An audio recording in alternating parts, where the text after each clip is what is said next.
Some viewers may find the following video disturbing. Viewer discretion is advised. Welcome everyone. Today we're going to be talking about Fatal Invitation Part 5. Today we're talking about the tragic life of Shonda Sharer.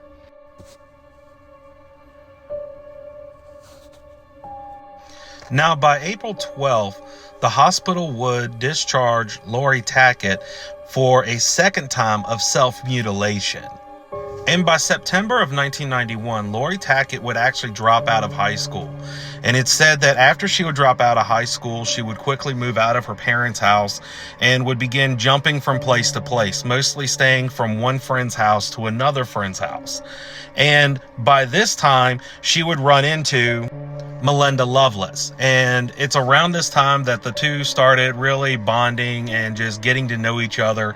And over a period of time, the two would actually start confiding in each other for just different passions and desires. And sometimes a lot of these desires would take a dark turn. Melinda Loveless would one day confide in Lori Tackett and say that she really wanted to kill 12-year-old Shonda Sharer. And instead of being concerned about this, Lori Tackett, who was just very fixated with the dark occult herself, would turn around and tell Melinda Loveless that she always fantasized about killing someone. So it's around this time that they really started scheming a plan of abducting and killing Shonda Sharer. And because Shonda did not know Lori, and because of the threats that Melinda Loveless made towards Shonda, there was no way Shonda was going to go anywhere near them. So it's around this time that Lori came up with the idea to recruit and bring on two of her friends, 15-year-old Hope Rippey and 15-year-old Toni Lawrence, who was also her ex-girlfriend.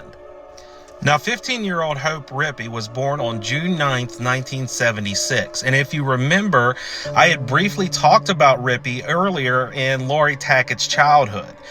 Hope Rippey's family would be the family that would buy that Ouija board that Lori Tackett's mother would just completely snap and demand that they burn the board and have the house have an exorcism performed on it.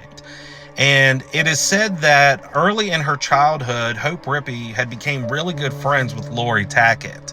Now, at some point in her early childhood, her parents would actually get a divorce. And when her parents would divorce, her mother would move Hope Rippey and her three other siblings to Michigan to live with family. After the divorce, Hope Rippey's parents would actually reconcile and they would rekindle their relationship. And after they would rekindle the relationship, Hope Rippey's mother would actually take the kids and move back to Madison, Indiana. And when they moved back to the Indiana, they would all become a family again. And after moving back there, Hope Rippey would actually reconnect with her friend Lori Tackett, and they would begin hanging out almost on a daily basis. Hope Rippey would also make a statement that while her family was living in Michigan, that life there was somewhat turbulent. And after 15-year-old Hope Rippey would reconnect with old friend Lori Tackett, the two would actually start hanging out with another fellow friend of theirs, 15-year-old Toni Lawrence. And it should be noted that Toni Lawrence was also the ex-girlfriend of Lori Tackett. Now, Toni Lawrence was born on February 14th, 1976. And it should be noted that unlike Hope Rippey, Toni Lawrence would actually live a very hard life. And Toni Lawrence was very close, not just with Lori Tackett, but Hope Rippey. The three were kind of just gal pals and they grew up together. But even though they would all share a close bond, as I said, Toni Lawrence really did not have a really good childhood, as she was molested by a family member when she was 9 years old and was eventually raped by a boy when she was 14. Toni Lawrence's family would actually send her to counseling after she was raped by a boy when she was 14. But eventually Toni Lawrence would drop out of the counseling as she didn't think it was helped. But it should be noted after this event that she started becoming extremely promiscuous. Toni would also make the statement that she began self-mutilation by the time she was in 8th grade. And it should be noted that this is probably where Lori Tackett learned about self-mutilation, as she started learning about self-mutilation from a girlfriend that she was dating. And Toni Lawrence just so happened to be an ex-girlfriend that also performed self-mutilation. Now, by October of 1991, Lori Tackett's family would actually contact Lori and tell her that they wanted her to move back home so that she would just have a place over her head and she didn't have to be jumping from friend's house to friend's house.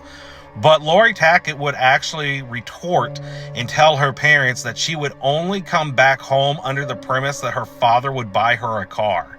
And surprisingly, her father would actually purchase her a car. And this is actually how Lori Tackett, Melinda Loveless, Hope Rippey, and Tony Lawrence would all hang out together. But also keep in mind, up until the night of January 10th, Hope Rippey and Tony Lawrence had no idea who Melinda Loveless was. Now, on January 10th, 1992, Lori Tackett would wake up one morning and she would get inside her car and she would drive in Madison to go pick up 15-year-old Hope Rippey and 15-year-old ex-girlfriend Tony Lawrence. Now, after Lori Tackett had picked up both girls, she would then turn the car around and drive to New Albany, Indiana, where they would drive to the residence of Melinda Loveless. Now, it's said that when they went to pick up Melinda Loveless, Melinda would actually run and jump inside the car. And after she would jump inside the car, she would pull out a knife that she had in her back pocket. And she would tell the girls inside the car that she was going to use this to scare Shonda Sharer. Now, try to keep in mind here, the only people that have the knowledge of what exactly is about to happen is Lori Tackett and Melinda Loveless. Hope Rippey and Tony Lawrence have no idea what's about to happen.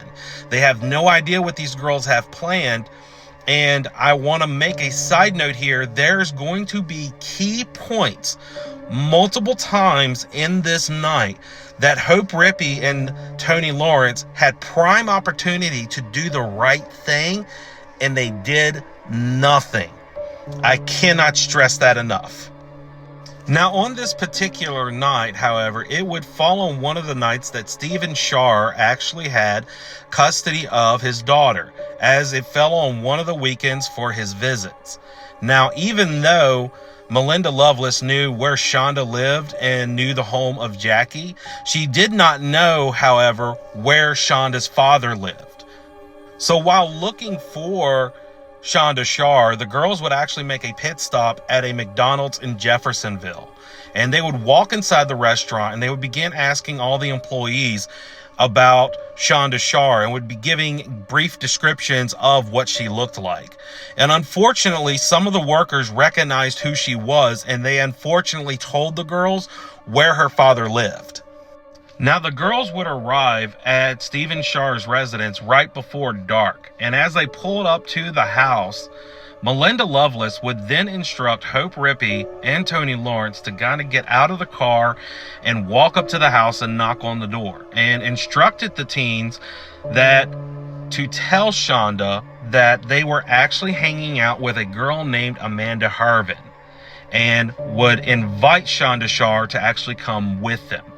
And while they were talking to Shonda, Melinda would instruct them and say that she would be hiding underneath the blankets, and would instruct the girls that she wasn't going to hurt her or anything like that.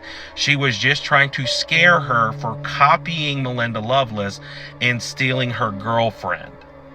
So the two girls would do as Melinda asked. They walked up to the house and they began knocking on the door.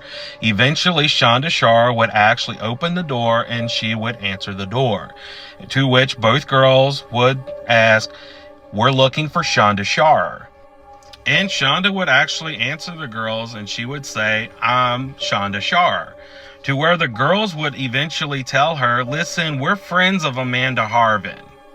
And the girls would actually tell Shonda that they were going to meet up with Amanda Harvin at a place called Witch's Castle, or Mistletoe Falls. It's an abandoned stone house that overlooks the Ohio River.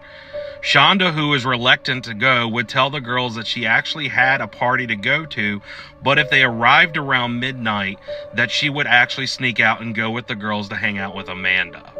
After the girls would leave and Shonda would shut the door, Stephen Sharer, who was actually overhearing a little bit about the conversation, would ask his daughter who was that was at the door. And unfortunately for Shonda, she would turn and look at her father that it was nobody. It was just some friends from Hazelwood that she used to hang out with.